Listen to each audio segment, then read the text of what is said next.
ख़्याल था हिकिड़ो कोऑर्डिनेटर, हिकिड़ो डिप्टी कोऑर्डिनेटर हुन सां गॾु ॿ ॼणा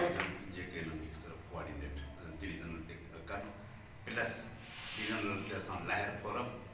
डॉक्टर फोरम उनजा नुमाइंदा हुआ। सो उनजे लाइ डिवीज़न लेवल ते मूं सोचे छॾियो आहे असांजो लायर फोरम जो आहे उते ई